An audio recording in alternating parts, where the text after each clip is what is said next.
15. Laxness, 16. Torpor, 17.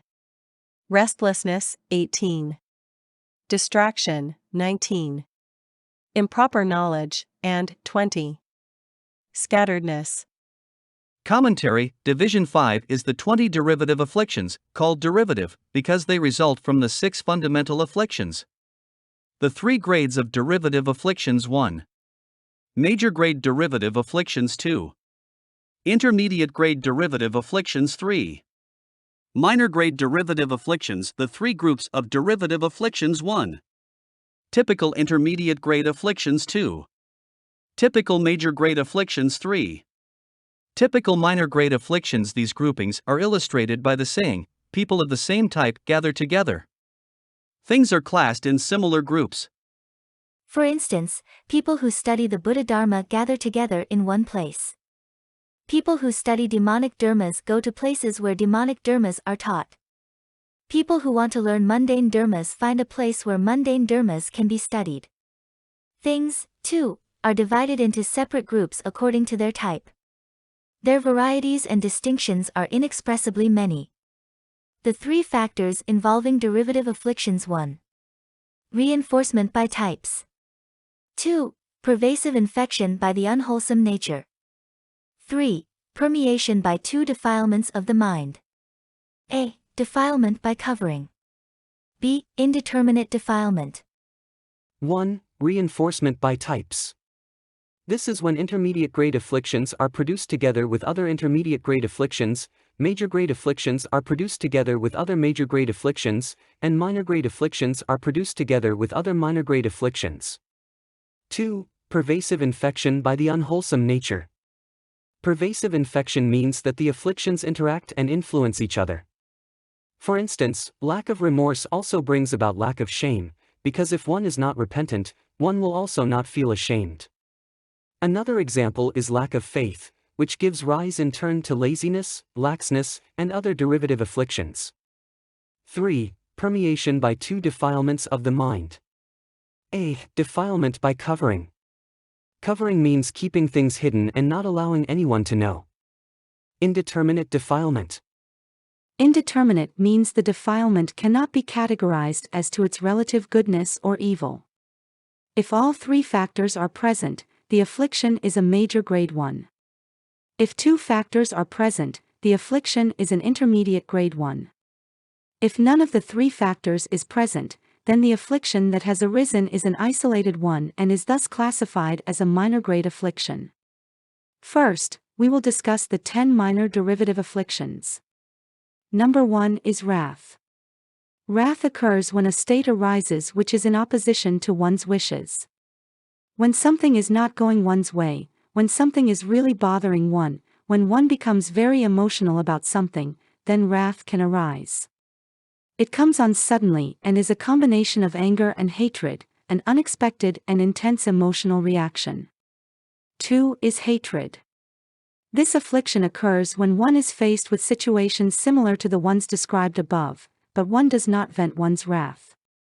Instead, one represses the emotional feelings deep inside. The hatred which results then becomes like a rope, binding one's heart in a tight knot. 3 is rage. The Chinese character for rage also occurs in the pair of Chinese characters that means affliction.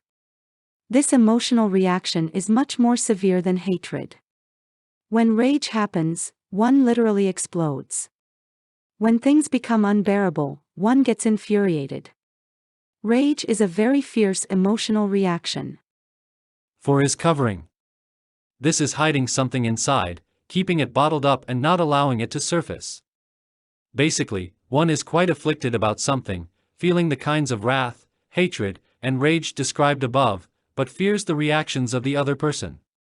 And so one keeps the emotions to oneself and is not straightforward about expressing those feelings. One does not say, "I can't stand you, I'm not happy with you," or anything of the sort. One conceals and represses one's feelings, storing them up inside and not revealing them to the person directly. Then, when the time comes, one assassinates the person. Openly one might not succeed in harming him, so one stabs him in the back to do him in. 5 is deceit. Deceit is a false kindness and phony intention. One appears to be kindly but in fact is not really that way. For instance, one may say, I have some dope here which I'll give you free. Here, take some. The person takes the drugs and thereupon becomes addicted. Having an addiction, he is then forced to buy dope from the one who gave him the stuff free to begin with. That is an example of deceit. 6 is flattery. This means playing up to people, being obsequious. It means being a sycophant, puffing people up, giving them high hats to wear. For instance, one says, "Oh, sir, where are you going? I was thinking of going to see you. I have a friend who really thinks highly of you. He is going to want to get together with you and include you in a big business deal he has going," and so forth. Flattery means playing up to those who are rich when one is poor. Just because someone is wealthy, one addresses that person with all kinds of deference, using venerable titles and polite phrases. "You're quite a fellow, a truly great man. You are a distinguished person. You're really wonderful." This occurs when ordinary people are before the president. They scramble for words, searching for all the nicest things to say and falling all over themselves to make an impression in expressing them. 7 is conceit. One caught up in this affliction has a disproportionate sense of one's own worth. Basically, one does not have much sense, but one thinks more highly of oneself than one does of others. For example, one may be uneducated and yet say things like, "What do people with education know anyway? What good does it do them? I've never studied, but look at me. There's good food on my table and I've got plenty of money in my pocket." That is being conceited. One feels one's own value surpasses that of other people. 8 is harming. With this affliction one wants to harm others. One of the 11 wholesome dharmas was non-harming. This affliction is the exact opposite of the good dharma. 9 is jealousy. This affliction occurs when one becomes envious of those who surpass one in some way or other. For example, someone may